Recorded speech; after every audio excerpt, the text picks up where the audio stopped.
오늘 우리의 시대의 현저한 징후 중에 하나는 고독이라는 것입니다. 지구상에 이렇게 많은 인구가 산 적이 없건만 많은 사람들이 이전보다 더 절실히 고독해하고 있다는 것이 아이러니가 아닐 수가 없습니다. 심지어 대도시에 있는 고층 아파트들도 고독의 기념비들 뿐입니다. 저들의 문 뒤에는 예리한 고독이 도사리고 있어요. 그래서 대도시나 그 근교에 사는 사람 중 더러는 그저 이야기가 나누고 싶어서 쇼핑센터를 들린다고 합니다.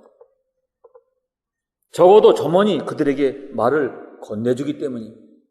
고독은 우리 시대의 절박한 문제 중에 하나입니다. 사랑받는 오늘 현대 기독교 지성인 중에 한 사람인 리차드 포스터는 이 시대의 현대인들에게 겉으로는 잘 드러나 있지 않지만 깊은 내면의 세계에 자리 잡고 있는 최대의 우상은 돈, 또 섹스, 권력이라고 합니다. 많은 사람들이 돈이 있으면 행복할 것이라 생각을 합니다. 권력이 있으면 행복할 것이라 생각을 합니다. 이성적 즐거움이 있으면 만족한 행복이 있을 것이라 생각을 합니다. 그러나 돈과 명예와 이성적 즐거움을 한 몸에 누리던 사람이 스스로 자신의 생명을 끊었다면 오늘 여러분은 그 죽음을 쉽게 이해할 수 있겠습니까? 그 죽음의 이유가 궁금하지 않으십니까? 세계적인 음악의 스타, 한 시대를 살았던 마릴린 문로라는 여배우가 있습니다. 그는 자신의 일기장에 남긴 자살 이후에서 나는 견딜 수 없도록 고독했다라는 짧은 글을 남기고 세상을 마감했습니다. 고독함이란 이렇게 무서운 것입니다. 고독은 사람들을 좌절하게 만듭니다. 고독은 사람들의 존재의 의미를 뒤흔들어 놓습니다. 고독은 사람을 무너지게 만드는 무서운 병입니다. 이 고독이라는 무서운 질병의 화살은 하나님의 사람들을 향하여도 날아들고 있습니다. 그래서 낙심하게 만들고 사역의 열정을 잃어버리게 하며 극단적인 포기의 자리까지 이르게 합니다. 우리 시대의 가장 중요한 노이로제 증상은 공허감이라는 한 심리학자의 보고가 있습니다. 사람들은 내심에 공허함을 느낍니다.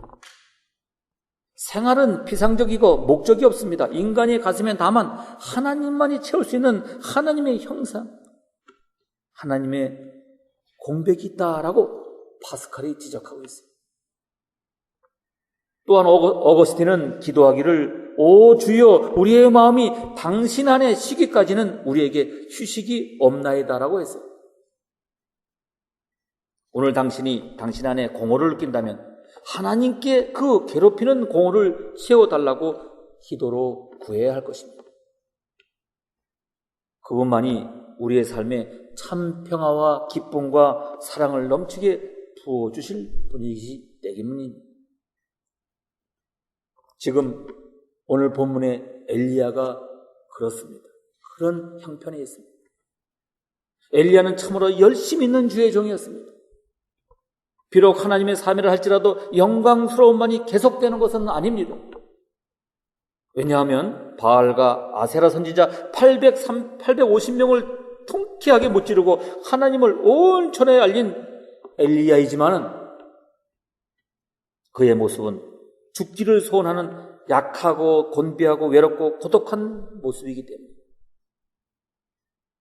이것이 인간의 참 모습입니다. 승리의 환희가 채 가시기도 전에 절망의 사건이 엘리야에게 찾아들었습니다. 그것은 하나님이 자신을 버렸다고 원망하며 말입니다. 하나님이 결코 그를 버리지 않으셨습니다. 역경을 통해 보다 밝은 미래와 평안의 삶과 새 힘을 주십니다.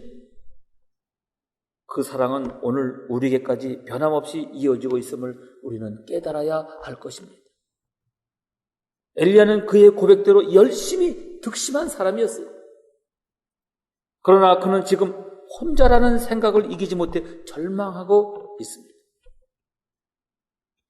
그는 하나님을 향하여 자신의 감정을 드러낼 때 2번이나 반복해서 오직 나만 남았나이다 라고 말하고 있어요. 주님, 저는 혼자입니다. 저 혼자뿐입니다.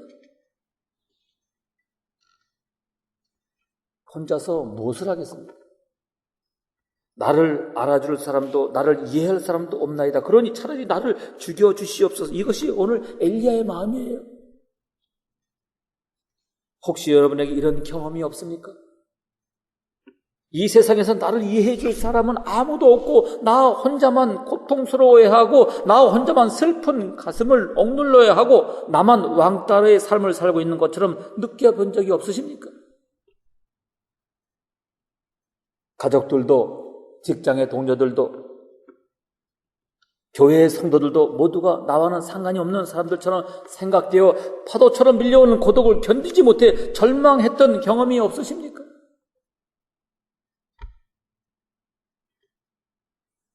그러나 기억하십시오. 결코 여러분은 혼자가 아니십니다. 여호와 하나님이 당신과 함께 하십니다. 그 누구보다도 당신을 잘 알고 계시는 하나님, 친히 당신의 문제를 해결해 주실 수 있는 전능하신 하나님이 당신을 오늘 주목하고 계십니다. 그러므로 당신은 혼자가 아닙니다. 우주의 왕 되신 하나님과 함께 있는 것입니다. 오늘 성경을 보십시오. 그리고 그곳에 나타나시는 엘리야의 하나님을 보십시오. 하나님의 시선은 엘리야를 주목하고 있습니다. 그리고 친히 엘리야를 찾아가셨습니다. 지치고 낙심한 엘리야를 어루만지시며 먹이시며 다시 사명의 사람으로 회복시키셨습니다. 엘리야의 하나님이 오늘 우리의 하나님이심을 믿으시기를 바랍니다. 하나님은 결코 자신의 백성들이 좌절의 수렁에서 허우적거릴 때 외면하지 않으십니다. 문제는 믿음이 연약한 나에게 있다는 것입니다. 우리가 넘어질 때 로뎀나무 곁을 결코 그냥 지나치지 않으십니다. 이 하나님을 믿으셔야 합니다. 소망을 가지십시오. 하나님이 주실 회복의 은총을 기대하십시오. 오늘 성경은 말하고 있습니다. 시편 37편 24절에 저는 넘어지나 아주 엎드려지지 아니함은 여호와께서 손으로 붙드심이로다. 너무 지치고 힘들어 기도할 힘조차 이르셨습니까?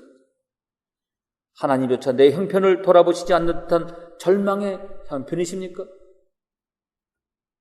성경의 말씀에 귀를 기울여 들어보시길 바랍니다. 야곱아 내가 어찌하여 말하며 이스라엘아 내가 어찌하여 이르기를 내 사정은 여호와께 숨겼으며 원통한 것은 내 하나님에게서 수리하심을 받지 못한다 하느냐? 너는 알지 못하느냐? 듣지 못하느냐? 영원하신 하나님 여호와의 땅끝까지 창조하신 자는 피곤치 아니하며 곤비치 아니하시며 명철이 한이 없으시며 피곤한 자에게 힘을 더하시니 소년이라도 피곤하며 장정이라도 넘어지며 자빠지되 오직 여호와를 앙망하는 자는 새 힘을 얻으니 독수리 날개치며 올라갈 것 같을 것이요 다른 박질하여도 곤비치 아니하겠고 걸어가도 피곤치 아니하리라. 아멘. 이스라엘 백성들을 향하시 주신 이 말씀은 여전히 하나님의 자녀된 우리들에게도 유효하다 이 말씀입니다. 여호와 하나님은 우리가 곤비할 때 힘을 더하시는 여호와 하나님이십니다. 독수리의 날개치고 올라간 같이 우리에게 새 힘을 주시는 여호와 하나님이십니다. 우리가 고통과 역경에 숨바꼭질하는 생의 현장에서 가파른 언덕을 올라가며 넓은 들판을 달릴 때도 여호와 하나님은 곤비치 않게 하시며 피곤치 않게 하시는 좋으신 하나님, 능력의 여호와 하나님이시란 말입니다. 이 하나님이 우리 하나님의 되심을 인하여 찬양합니다. 저와 여러분의 아버지심을 인하여 우리가 감사를 올려드리는 것입니다.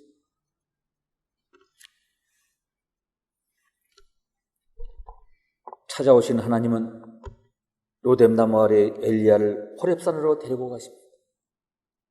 그리고 그곳에서 새로운 사실을 가르쳐 주십니다. 18절을 한번 보니까요. 그러나 내가 이스라엘 가운데 7,000일을 남기리니 다 무릎을 바알 아래 꿇지 아니하고 다 그 입을 바알에게 맞추지 아니한 자니라. 엘리야와 뜻을 같이 한 사람이 7,000명이나 있음을 말씀해주고 있습니다. 이것은 혼자뿐이라고 생각하고 자기 동정과 연민에 빠진 엘리야에게 놀라운 사실이 아닐 수가 없습니다. 이것은 그야말로 엘리야에게 복음이었습니다. 기쁨의 소식이 아닐 수가 없습니다. 그렇구나, 나 혼자가 아니구나, 뜻을 같이 하는 믿음의 동역자 7,000명이나 있구나. 이것은 엘리야를 다시 일으켜 잃었던 열정과 용기를 갖게 했던 것입니다.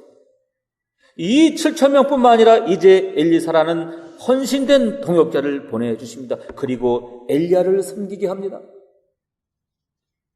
엘리야는 하나님을 잘못 찾고 있었습니다. 그는 하나님의 모습을 바람과 불, 지진 같은 강력하고 위험 있는 곳에서만 찾았던 것입니다. 그러나 하나님은 세미한 음성, 즉 평강과 사랑으로 그에게 찾아오셨습니다. 엘리야처럼 하나님의 한쪽 모습만을 쳐다보는 자는 결국 자신에게 위험된 하나님의 일을 멈추고 맙니다. 그리고 그 결과로 인해 하나님의 준엄한 질책을 받게 되는 것입니다. 사랑하는 성도 여러분, 우리가 어찌 하나님의 모습 전체를 볼 수 있습니까? 어찌 그 섭리의 신묘 막직함을 다 볼 수 있습니까? 결코 우리는 다 알 수 없습니다. 그러기에 세상에는 하나님의 한쪽 모습만을 강조하는 이단 종파가 등장하는 것입니다. 진정 하나님은 바람과 지진, 불과 같은 모습뿐만이 아니라 사랑과 평강을 가지고 세미한 음성으로 찾아오심을 기억하시길 바랍니다. 그러므로 우리가 환난과 역경에 처한다 할지라도 그것까지도 하나님의 섭리라고 여기는 믿음으로 성장하시는 여러분이 되기를 주님의 이름으로 축원합니다. 여기서 우리는 좀 다른 각도로 교회의 필요임을 깨달을 수 있어야 합니다. 교회는 어떤 장이어야 합니까? 교회는 동역자의 현장이어야 합니다. 교회는 전 교인이 함께 서로를 섬기며 하나님의 나라를 위한 사역에 동역하는 현장입니다. 몇 사람의 재능을 펼쳐 보이는 장기자랑의 무대가 아니라 함께 동역하며 외롭지 않도록 붙들어주고 섬기는 공동체라 이 말입니다. 교회는 서로를 대하여 깎아내리고 짓밟으며 경쟁하여 개인적 야명을 성취하는 것이 아니라 서로 힘을 모으고 돕고 함께 그리스도를 위해 사역에 동역하는 곳입니다. 교회 모임을 우습게 생각하면 안 됩니다. 전도회, 구역 모임, 그리고 예배, 기도 모임 모두가 중요한 것입니다. 하나님이 서로를 위해서 보내주신 동역자들이에요. 성경은 엘리야와 엘리사의 만남의 사건을 통해서 오늘 우리들에게 귀중한 동역의 교훈을 일깨워주고 계십니다. 함께 배움으로 우리 교회가 더욱 성숙된 동역의 공동체가 되기를 간절히 소원합니다. 첫 번째로 만남의 원리가 있습니다. 동역은 혼자가 아니라 더불어 함께하는 것을 말합니다. 그러므로 첫째로 중요한 것은 서로의 만남이 선행되어야 한다는 것입니다. 그럼 엘리야와 엘리사의 만남은 어떻게 이루어졌습니까? 하나님의 계획하신과 지시하신 곧 하나님의 뜻으로 이루어졌습니다. 오늘 19절을 보십시오. 엘리야가 거기서 떠나 사밧의 아들 엘리야를 만났다 했습니다. 이 만남은 이미 본문 16절에서 말씀하신 하나님의 계획에 의한 결과였습니다. 이것은 참으로 중요합니다. 그리스도 안에서 동역은 사람과 사람 간의 계산으로 이루어지는 것이 아닙니다. 사람들의 조건 충족보다 하나님의 뜻이 더욱 우선되어야 합니다. 세상의 모든 집단은 동역을 위한 만남을 자신들의 이해 득실과 조건 충족을 앞세웁니다. 그러나 교회와 그리스도의 사역은 결코 그렇지가 않습니다. 하나님의 뜻, 하나님의 계획, 하나님의 허락하심이 우선되어야 하는 것입니다. 이것은 동역의 원리만이 아니라 그리스도의 삶의 원리입니다. 사랑하는 성도 여러분, 우리가 교회를 함께 섬길 때나 우리가 개인의 신앙의 삶을 살아갈 때 하나님의 뜻을 최우선으로 할 수 있기를 간절히 바랍니다. 하나님의 뜻을 살피는 자는 실패가 없습니다. 하나님의 계획을 먼저 생각하는 사람이면 우리가 아멘 할 수 있어야 하는 것입니다. 엘리야나 엘리사 두 사람 모두 하나님의 계획하심 앞에 즉각적으로 순종하는 모습을 보입니다. 엘리야의 즉각적 순종을 이렇게 기록하고 있습니다. 엘리야가 거기서 떠나 사밧의 아들 엘리사를 만나니, 20절은 엘리사의 즉각적 순종을 기록하고 있습니다. 저가 소를 버리고 엘리야에게 달려갔다고 했습니다. 이들에게서 지체했던 모습을 볼 수가 없어요. 즉각적으로 순종했습니다. 동역은 하나님의 뜻에 대한 즉각적이고도 원칙적인 순종이 있어야 합니다. 하나님의 뜻에 대한 순종이 희미하면 동역은 이루어질 수가 없고 사역의 지속도 기대할 수가 없는 것입니다. 혼자가 아니라 함께하는 동역에서는 항상 하나님의 뜻에 대한 순종이 절대로 필요한 것입니다. 둘째로, 포기의 원리가 있습니다. 동역은 자기 계산적이지 않아야 가능합니다. 자기를 포기하고 내놓을 때 더불어 함께 시작되는 것입니다. 먼저 엘리야를 보십시오. 엘리야를 만난 엘리사를 만난 엘리야가 처음 취한 행동은 자기의 겉옷을 벗어 엘리사에게 던졌습니다. 19절에 보니까 엘리야가 거기서 떠나 사밧의 아들 엘리사를 만나니 저가 12겨리 소를 앞세우고 밭을 가는데 자기는 12째 겨리와 함께 있더라. 엘리야가 그리로 건너가서 겉옷을 그의 위에 던졌다 했습니다. 엘리야는 자신의 겉옷을 벗어 던졌습니다. 여기 엘리야가 겉옷을 벗어 엘리사에게 던진 행위는 후계자를 세우는 상징적 행위가 있습니다. 비록 겉옷은 거칠게 만들어진 유목민들에게 털 외투에 불과하지만 이것은 하나님께서 주신 권위와 소명의 상징이었습니다. 그런데 엘리야가 그 겉옷을 벗어 엘리사에게 던졌습니다. 이것은 엘리야의 자기 포기입니다. 참으로 어려운 자기 포기입니다. 하나님이 자신에게 주신 권위에 대한 포기이기 때문입니다. 여기서 우리는 하나님의 교회와 사역이 존속되는 원리를 볼 수가 있습니다. 사실 하나님의 일과 교회는 어느 한 사람의 어깨에 달려있지 않습니다. 왜냐하면 교회는 한 사람의 능력을 상회하는 사역이 요구되는 곳이기 때문에. 그래서 모세도 자신의 겉옷을 여호수아에게 던졌어요. 바울도 자신의 겉옷을 디모데에게 던졌습니다. 엘리야도 지금 자신의 겉옷을 엘리사에게 던졌습니다. 교회는 개인 자신보다 공동체를 생각하는 사람들이 많을 때 참으로 아름다운 것입니다. 자신을 포기하는 사람들이 공동체를 섬길 때 교회는 부흥하는 것입니다. 엘리사도 보세요. 본문 21절에 보니까 엘리사가 저를 떠나 돌아가서 소 한 겨리를 취하고 잡고 소의 기구를 불살라 그 고기를 삶아 백성에게 좀 먹게 하고 일어나 가서 엘리야를 쫓음에 수정 들었더라 했습니다. 엘리사는 농부였습니다. 소 12겨리를 앞세우고 밭을 갈던 사람입니다. 12겨리는 12쌍을 말하는데 이것은 엘리사의 농사 규모를 알게 하는 표현입니다. 엘리사는 부유한 농작인이었습니다. 그리고 지금은 3년 6개월 동안의 가뭄이 해결이 되었습니다. 농부에게는 더없이 기쁨이 아닐 수가 없는 것입니다. 어제 뜻밖의 우리가 살던 지역에 비가 내렸습니다. 오랜만에 보는 여름비였습니다.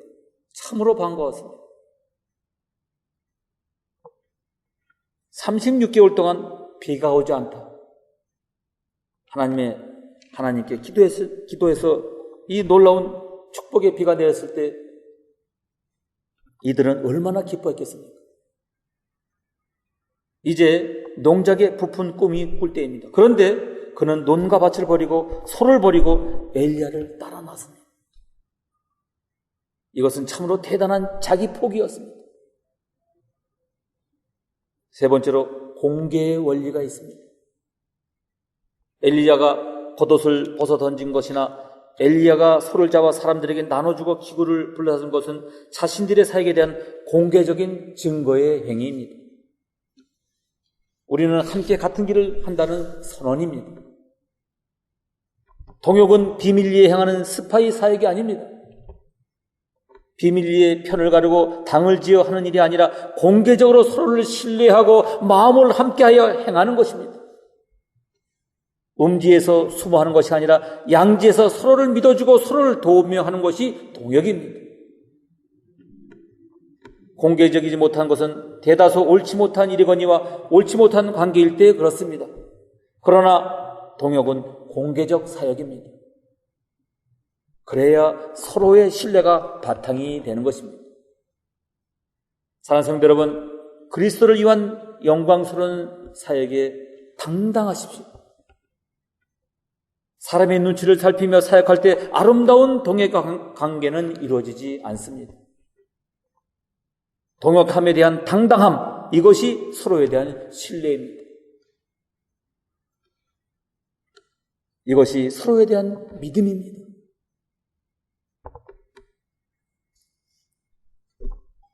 마지막으로 네 번째 질서의 원리가 있습니다. 마지막으로 우리가 꼭 기억해야 되는 것이 있습니다. 그것은 질서의 원리. 흔히 동역 혹은 팀 사역이라고 할 때 한 가지 오해하기 쉬운 것은 질서에 대한 무시입니다. 질서에 대한 무감각이 동역으로 인해 오해되는 경우가 참으로 많습니다. 그러나 엘리야와 엘리사의 경우를 보십시오. 지금 엘리야가 엘리사에게 겉옷을 벗어 던졌습니다. 그러나 성경은 엘리사가 엘리야를 쫓으며 수정들었더라라고 기록하고 있습니다. 열왕기하 3장 11절에 보면 소 12겨류를 끌던 분홍의 엘리사가 엘리야와 함께 동역하면서 그는 엘리야의 손에 물을 떠다 물 심부름꾼으로 섬기고 있습니다. 이것이 동역의 질서입니다. 우아래가 있다 이 말입니다. 교회는 동역 공동체입니다. 함께 그리스도의 나라를 위해 일하는 동역 공동체입니다. 그러나 교회는 아울러 질서 공동체입니다. 교회의 모든 직분은 동역을 위한 아름다운 사역의 분담이요 역할이지 계급은 아닙니다. 그러나 거기에는 분명한 질서가 있어야 합니다. 질서가 무너진 동역의 현장을 한번 상상해 보십시오. 그것에 아름답고 창조적이며 효과적인 사역의 결과를 기대할 수 있다고 생각하십니까? 요즘 우리는 질서가 무너지는 시대에 살고 있습니다. 무분별한 저항의식이 판을 치고 있습니다. 고난과 질서에 대한 도전이 마치 현주인이여 지성인처럼 평가되고 있습니다. 자유와 방종의 구별이 없습니다.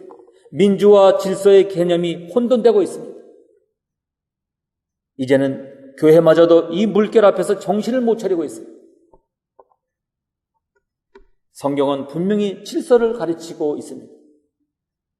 예배와 성찬의 질서를 말씀합니다. 직분과 치리의 질서를 말씀합니다. 장로에 대한 존경과 교역자에 대한 존경을 말씀하고 있습니다. 이러한 질서가 무너지면 동역은 이루어지지 못하는 것입니다.